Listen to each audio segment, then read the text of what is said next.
이란을 공격한 걸프 국가의 드론. 알고 보니 이란의 유일한 혈맹 중국이 만든 겁니다. 4월 2일이에요. 이란 시라즈 상공에서 드론 한 대가 격추됐어요. 이란 방공망이 떨어뜨린 건데요. 처음에 이란 관영 타스님 통신은 미국 MQ-9 리퍼 드론이라고 발표했어요. 근데 잔해 사진이 공개되자마자 세계 각지의 군사 분석가들이 한 목소리로 말했어요. 이거 MQ-9 아닌데? 동체 형태, 날개 부착 지점, 꼬리 구조가 전부 달랐거든요. 결론은 중국 최신 공격용 드론 윙룽2였어요. 이란 입장에서는요, 중국을 피로 맺은 형제라고 믿었거든요. 미국한테 맞을 때 뒤를 봐준 유일한 나라. 근데 그 형제가 만든 무기가 자기 머리 위로 날아온 거예요. 쏜 쪽은 걸프 국가예요. UAE 아니면 사우디. 둘 다 윙룽2를 운용하거든요. 아직 누군지 확인이 안 됐어요. 양쪽 다 입을 꾹 다물고 있거든요. 근데 이것도 웃긴 게요. UAE도 사우디도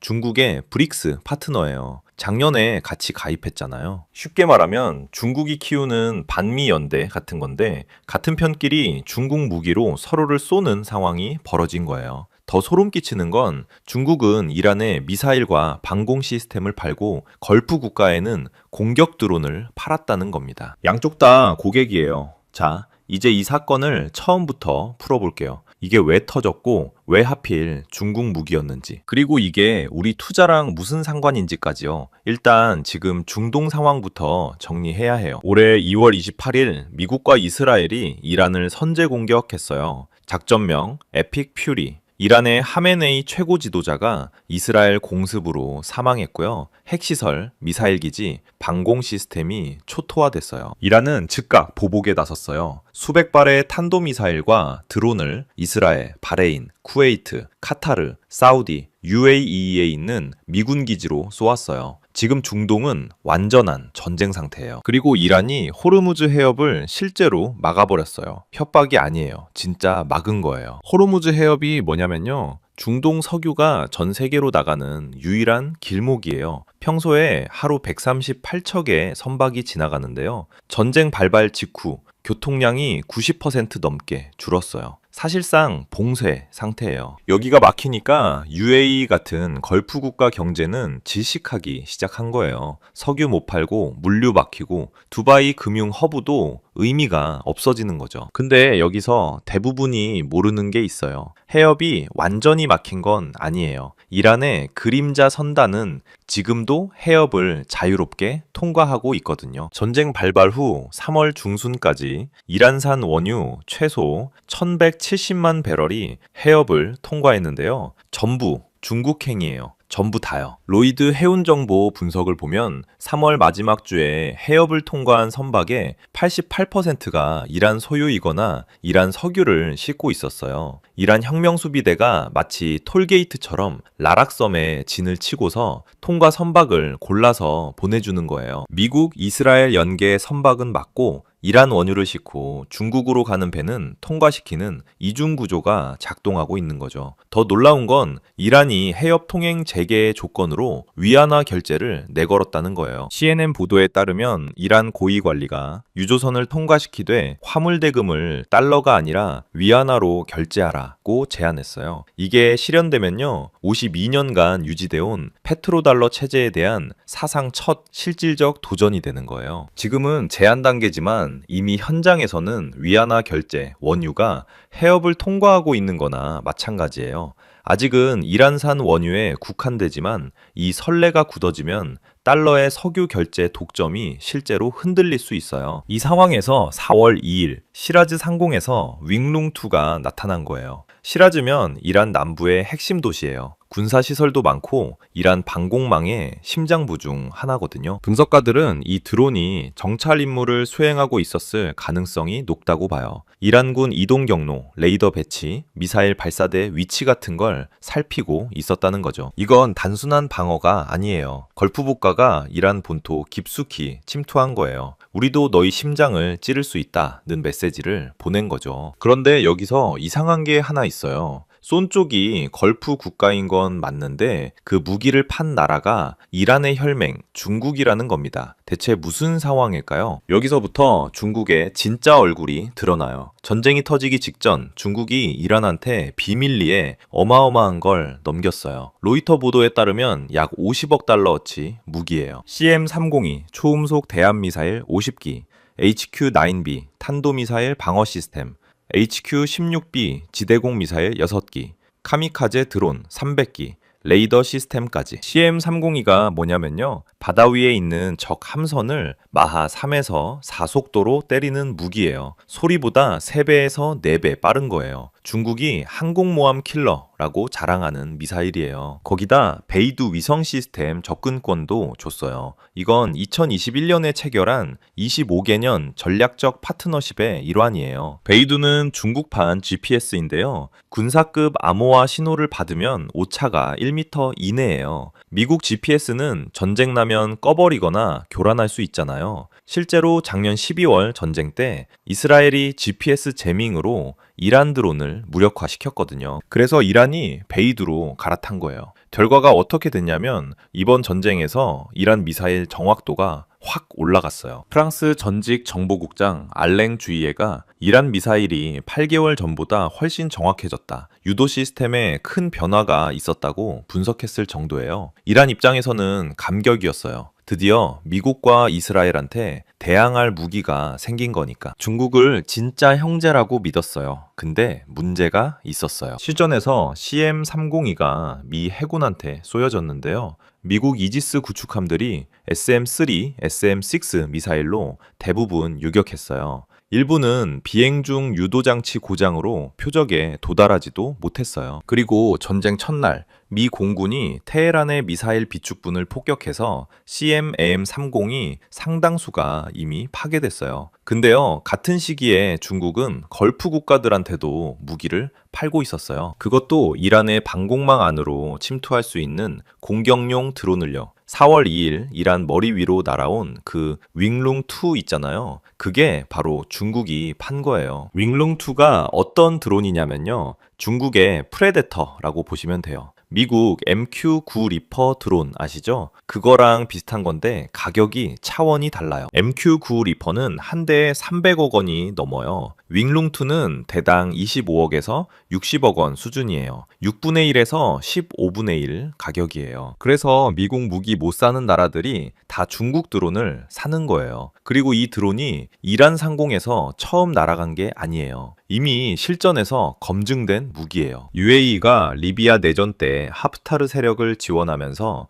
윙룽2로 공습을 했어요. 2020년에는 리비아 수도 트리폴리의 군사학교에 중국제 블루 에로 7 미사일을 장착한 윙룽2가 투입돼서 비무장생도 26명이 사망했어요. 수단 내전에서도 UAE가 2024년부터 윙룽2를 투입해 반군 RSF를 지원하고 있고요. 뉴욕타임스 조사에 따르면 인도주의 지원 화물기로 위장해서 차들을 경유해 드론 부품을 몰래 반입하는 루트까지 만들어놨어요. 리비아, 수단, 그리고 이제 이란까지. 윙룽2는 이미 3개의 전쟁터를 거친 실전 검증 무기인 거예요. 정리하면 이래요. 중국은 이란한테 내가 너 지켜줄게, 미사일 줄게, 위성도 줄게 하면서 방패 역할을 자처했어요. 동시에 걸프 국가들한테는 이란 뚫을 수 있는 창 줄게 하면서 공격 무기를 판 거예요. 양쪽 다 고객이에요. 적대국 두 나라한테 동시에 무기를 파는 거죠. 중국의 공식 입장이 걸작이에요. 전쟁 발발 직후 외교부에서 이스라엘과 미국의 공격은 국제법 위반이다. 하메네이 사례를 주탄한다. 즉각 휴전하라고 했어요. 이란 편을 들어주는 것처럼 보이죠? 근데 동시에 중국은 걸프 국가들에 대한 이란의 미사일 공격도 비판했어요. 양다리 걸치고 있는 거예요. 비즈니스는 비즈니스라는 거죠. 근데 이게 단순히 돈벌이 때문이었을까요? 아닙니다. 중국이 노리는 건 따로 있어요. 중국 무기의 특징이 하나 있어요. 한 번 사면 계속 사야 해요. 왜냐면요, 중국 드론은 중국 부품이 들어가요. 고장나면 중국한테서 부품 사야 하고 업그레이드도 중국이 해줘야 해요.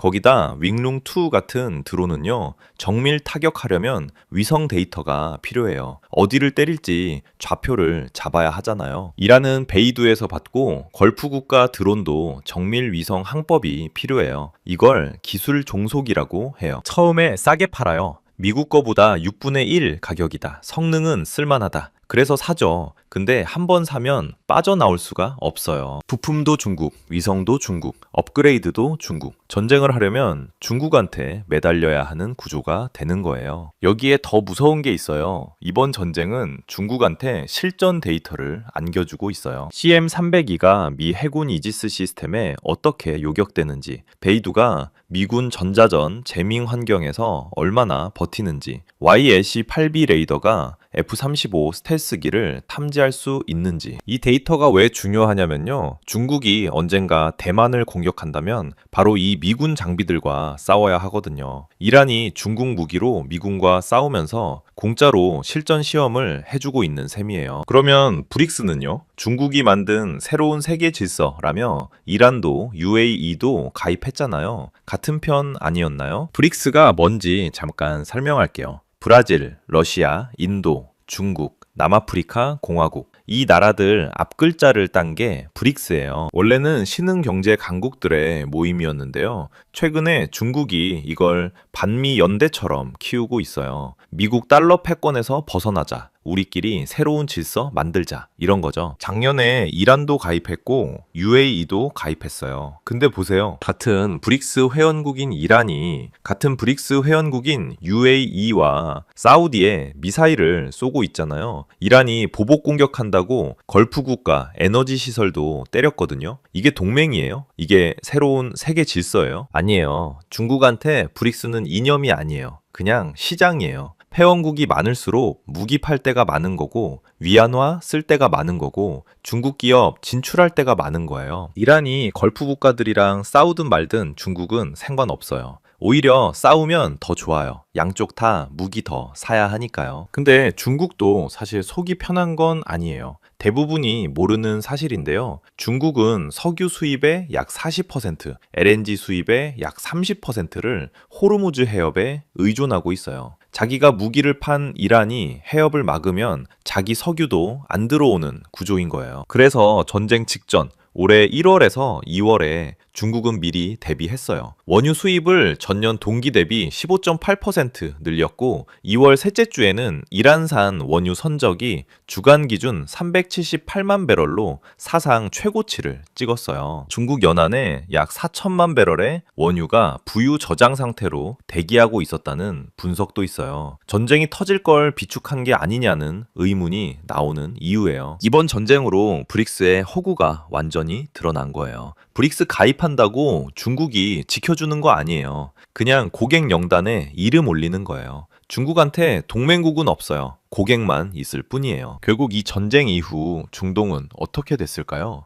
믿을 놈 하나 없다는 걸 깨달은 거죠. 이란 내부 반응부터 볼게요. 하메네이 사후 새 최고 지도자로 그 아들 모즈타바 하메네이가 올라갔는데요. 정부 안에서 두 가지 목소리가 충돌하고 있어요. 하나는 그래도 중국밖에 없다예요. 미국은 적이고 유럽은 제재하고 러시아는 우크라이나 때문에 바쁘고 중국이 배신해도 다른 선택지가 없다는 거죠. 다른 하나는 중국 의존을 줄여야 한다예요. CM302가 실전에서 실패한 것도 문제고 중국제 무기들이 개전 첫날 상당수 파괴된 것도 문제예요. 자체 무기 개발을 가속하자는 거죠. 어떤 쪽이 이기든 이란과 중국 관계에 금이 간 건 확실해요. 반면 걸프 국가 쪽은 다른 셈법이 있어요. 윙룽2가 이란 방공망 안쪽까지 침투한 걸 실전에서 확인했잖아요. 대당 수십억 원짜리 드론으로 정찰 임무를 수행할 수 있다는 게 입증된 거예요. 추가 도입 논의가 빨라질 수 있어요. 이게 중국 입장에서는 완벽한 시나리오예요.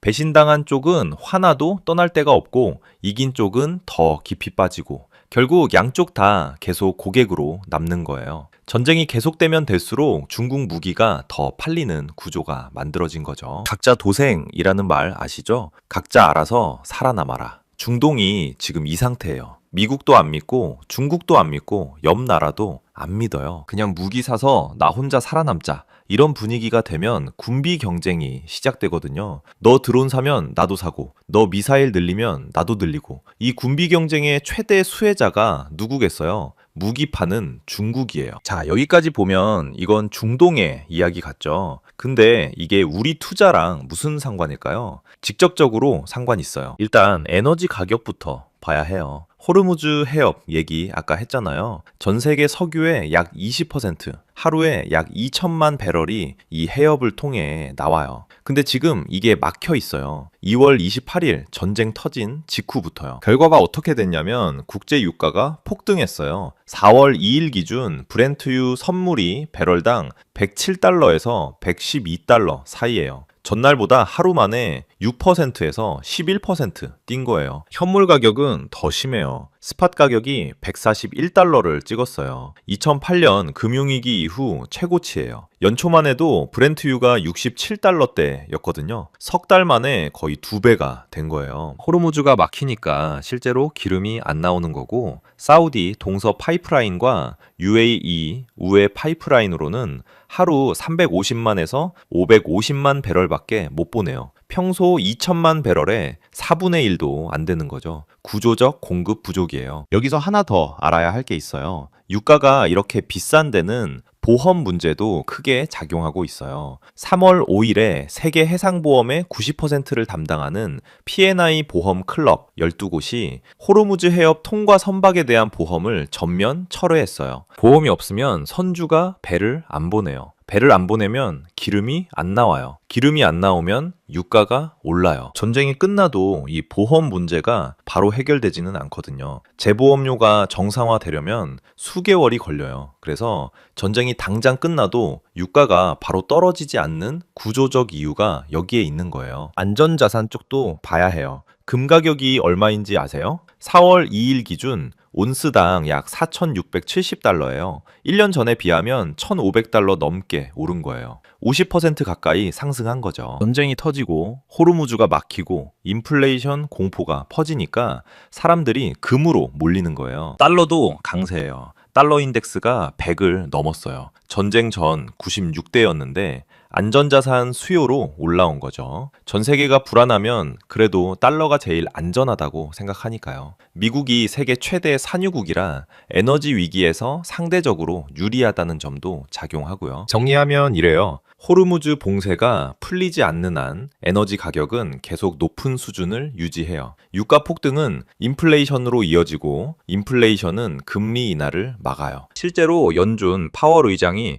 전쟁의 경제적 영향에 대응해야 할 수도 있지만 지금은 관망하겠다고 했거든요. 시장에서는 올해 금리 인하가 없을 거라고 보고 있어요. 그래서 우리가 이 상황에서 가져가야 할 건 뭘까요? 첫 번째, 중동 뉴스를 볼 때 누가 무기를 팔았나부터 보세요. 이번에 시라즈에서 드론이 격추됐다고 치면요. 그 드론이 중국산이에요. 수혜자는 중국이에요. 이란은 중국 미사일 쓰고 있고 걸프 국가들은 중국 드론 쓰고 있고 수단 내전에서도 UAE가 윙룽2를 투입하고 있어요. 뉴스의 겉면은 누가 이겼다 졌다인데 투자자 입장에서는 무기 공급자가 누구냐가 더 중요해요. 두 번째, 에너지 가격 변동에 대비하세요. 호르무즈 해협 봉쇄는 당분간 안 풀려요. 트럼프 대통령이 앞으로 2주에서 3주 더 이란을 강하게 공격하겠다고 했고 이란은 해협 재개 조건으로 공격 중단을 요구하고 있어요. 유가가 더 오를 수 있어요. 댈러스 연준 분석에 따르면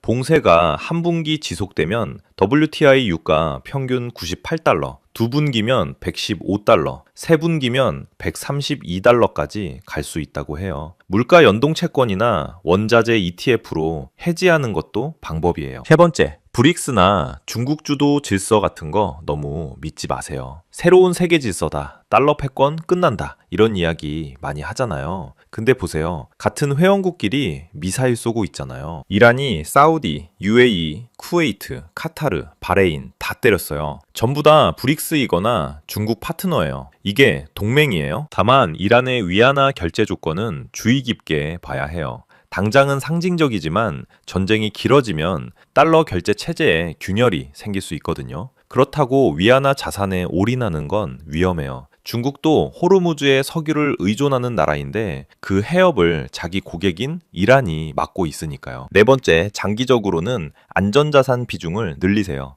금이 온스당 4,670달러라고 비싸 보이죠? 근데 1년 전에도 3,100달러면 비싸다라고 했거든요. 전쟁이 끝나지 않으면 더 갈 수 있어요. 달러, 미국 국채도 마찬가지예요. 포트폴리오에 안전판이 있어야 해요. 다섯 번째, 중국의 실전 데이터 수집에 주목하세요.